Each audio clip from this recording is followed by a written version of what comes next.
Nkulamusizaako nnyo mukwano gwange najjo sinzo bango tuuliza we bali kwekumira ku mayingo gano aga UG Update TV. Abayekera ba M23 bawambye ekibuga ekirala era ne batiisatiisa n'ekirala ekibadde kiriraanyeewo okubanga nakyo bagendagenda maaso okubanga bakyeddiza. Oli ku UG Update TV gw'atannatwegattako kirya wansi waliwo ekigambo subscribe kikooneko obeere ng'otweyungako ddala bulungi nnyo. Masekati nga Paul Kagame ssaako ne President Felix Tshisekedi bali mu kkata mu nteeseganya ezizza emirembe mu Democratic Republic of Congo. Abakulu bano abayekera ba M23 bo tekibalobedde kubanga bagenda mu maaso n'okwadvansinga territories zaabwe. Kati wenjogerera bawambye ekibuga Walukale bakyeddiza. Jjukira nti nno Walukale ye resource rich territory mu Northern Kivu ebadde nga esigaddeyo era ebadde eteereddwako amaaso ku gavumenti y'eggwanga erya Democratic Republic of Congo ssaako n'abayekera bano aba M23 ng'oggyeko nti erina kye bayita tin ssaako ne gold ne minerals endala nnyingi nnyo babadde bagitagetinze olw'ebyobugagga ebirimu. Oluvannyuma lw'okuwamba ekitundu kino n'ekitundu kye bayita Kisaagani nakyo kiri ku bunkenke, kiri mu kutya olw'ensonga nti nno kye kimu ku kisemberedde Walukale kye baakava okuwamba abayekera bano aba M23.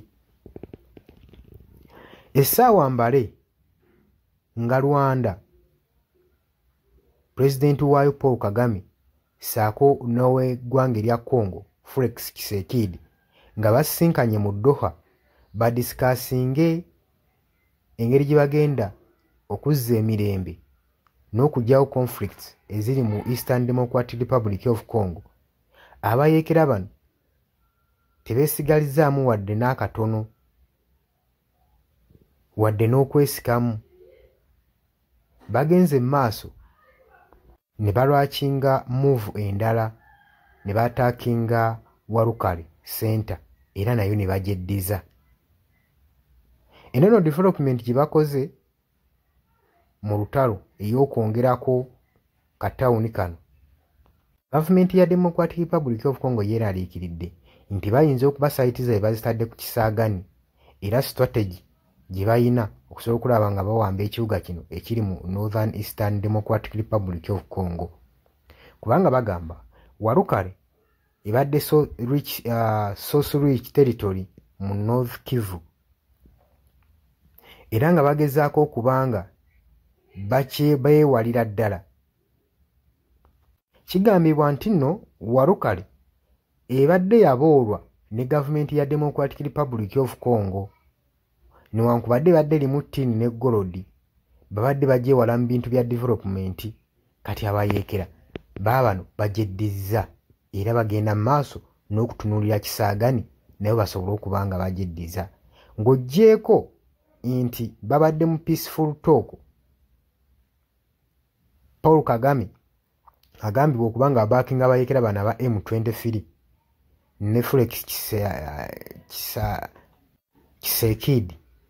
Abayekera bano bagenze ne bakola move sinziggu.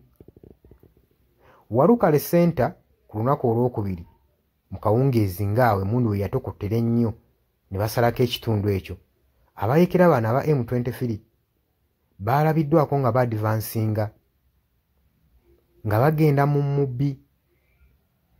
Kanono ka trading center keesudde kilometers 3.6 okuva ku tawuni gye basuubira gye bayinza okubbukiramu gye bayita Indegi Gala, Rugo, Biruwe ssaako ne Lubuto. Ze zimu ku tawuni eziriraanyeewo zibajulidde okuba nga nazo bazeddiza okusobola okulaba nga amaaso bagateeka ku Kisaagani gwe mukwano gwange ali yampuliriza. Oli ku UG Update TV ko sinzo obango otuuliza mwenna bali mu diaspora mbalamusizaako, abali Qatar, Oman, Dubai, Saudi Arabia, abali mu Nairobi, Kenya mbatumiddeko, nammwe abali mu South Africa, abali mu US nammwe mbatumiddeko nnyo, nammwe abali mu UK mwewale kwekuumira ku Yugi Updates TV. Mbaagala nnyo baganda bange.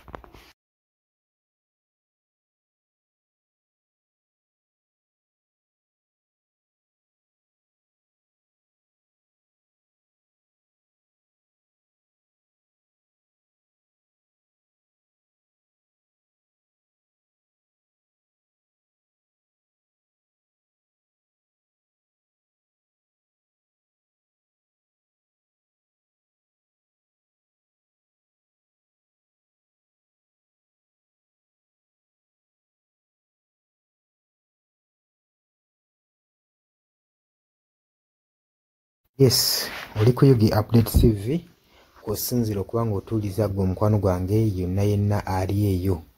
Gwe nagambye agala otweyungako, agala okweyunga ku channel eno, kirira wansi waliwo ekigambo subscribe kikooneko, okoone ne mukadde. Temwerabira koona mukadde kubanga akadde ako omukwano gwange gakuyambako nnyo okuleetera notification message bwe waba nga waliwo information yonna gye tutaddeko. Ate buli wo subscribing obeera otufollowinze, kitegeeza buli kimu kye tunaateekako ojja kuba ng'okifuna gwe omukwano gwange. Leka okeepingwe ng'oli updated ku buli kimu ekigenda mu maaso mu ggwanga gwali eyampuliriza. Abali mu Qatar, Oman, Dubai, Saudi Arabia, abali e Dubai, abali mu US, abali mu UK, abali e Canada, abali mu South Africa, nammwe abali mu ndwana Kenya, nalekaani menyani, nammwe abali mu Asia, matumiddeko nnyo, mwebale kwekuumira ku Yugi Updates TV. Mwe mbeezezzaawo amayengo gano aga Yugi Updates TV.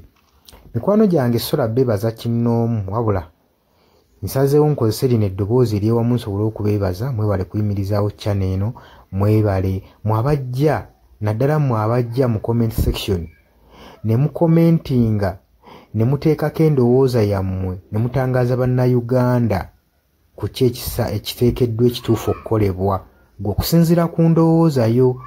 So muna abatajjangako mu comment section, mbakubiriza okujja mu comment section muteekeko ebirowoozo byammwe, mutangaaze eggwanga ku biki byaba bagenze mu bukyamu ne bikolebwa mu bukyamu eri bannayuganda. Dani ku Airlines e Kenya, nawe nkutumiddeko ennyo, naye jjangu mu comment section oteese, toteekako buteesi linnya lyo. Mujje mu comment section, mwe abasharinga, abalikinga, nammwe abasubscribinga, mwe muyimirizaawo amayengo ga channel eno. Ennamba y'essimu gye mbateeredde awo eya nooti 726, nooti emu 679. Eyo ennamba ya WhatsApp eri mu kimyufu.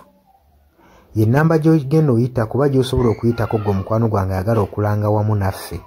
Ng'alina bizinensi yo ng'ogyagala tugikulangire nga wandyetaaze ogikulangira. Eyo ennamba gy'oba oyitako ku WhatsApp osobole okuba nga naye bizinensi yo gikuba abantu tugikulangire gwe omukwano gwange ali eyo ampuliriza. Ne ngenda mu maaso n'okulabula abantu ku biki ebigenda mu maaso mu ggwanga, naddala ng'akalulu kano aka 2026 katuukuse kengedde. Kati buli muntu alina kubeera vigilant, olina kubeera bulindaala, oleme kutunda mwoyo gwo omukwano gwange. Waliwo abatunda emyoyo gyabwe olw'M1,1500 sukaali. Gwe beera ng'omanyi akaseera we kanaatuuka akakuba ballot paper, beera nga manyi omuntu ng'omanyi omuntu ogw'ogenda okuwa, gw'ogenda ottiikinga, gwe gw'olaba asobola okukulaakulanya ekitundu kyo constituency yo, gw'olaba agenda otwala eggwanga mu maaso. Bannange tusibwa nnyo akatambaala mu mutwe mu biseera nga bino. Newankubadde obwavu babubalumizza mutya, totunda mwoyo gwo ku lw'akantu katono, wabula saasira ku ggwanga lyo, osaasire ne ku zadde lyo, osaasire ne ku future weenaabeera. Lowooza ku by'emu maaso. Weewaawo abamu muyinza okulowooza ng'ebyo batabakwatako nga tebikwatako, naye ensobi yonna yonna ekolebwa eiza relative, sengaawo, maamawo, kojjaawo, biyinza otutuuka ng'ekyo ekizibu gwe kyetooloddeko, ate olaba ebikwatirako biyinza otutuuka essa ne byetooloola ne bifundikira nga bikkutteko gwe omukwano gwange ali eyo. So kyenva nkubiriza baganda bange mwenna bali ku Yugi Updates TV, ogenda mu maaso n'okusharinga information eno. Baganda baffe beebeereremu, ate era baleme kutunda mwoyo gwa ggwanga, babeere nga batambulira ku mazima, nga bayimirira ku mazima. nga bayimirirawo ku lw'eggwanga lyaffe erijja mu maaso ku lwa future y'abantu baffe n'eggwanga lyaffe mu maaso, kubanga buli muntu ekigenda mu maaso kati akiraba. Bw'atalaba kigenda mu maaso nkakasa obeera muzibe. Ate era ne muzibe naye alina byawulira ebimukyemula omutima kati n'amanya nti no mu ggwanga mulimu kino. So nkubiriza buli omu obeere lalabayi wa munno, osobole okuba nga oli kalabalaba w'oyo ku biki ebigenda mu maaso. Obakubirize n'omubakubiriza. Waliwo abali mu byalo nga tebamanyi kigenda mu maaso. Mubaagaliza subscribinga ku mikutu gino bategere ebigenda mu maaso mu ggwanga lyaffe. Wakati smartphone zajja gwe mukwano gwange ali eyo. Wabula mbaagaliza olunaku olulungi, mubale kwekumira ku Yugi Updates TV. Mubatana subscribinga mugere mu maaso n'okusubscribinga. Mbaagala nnyo era mweraba.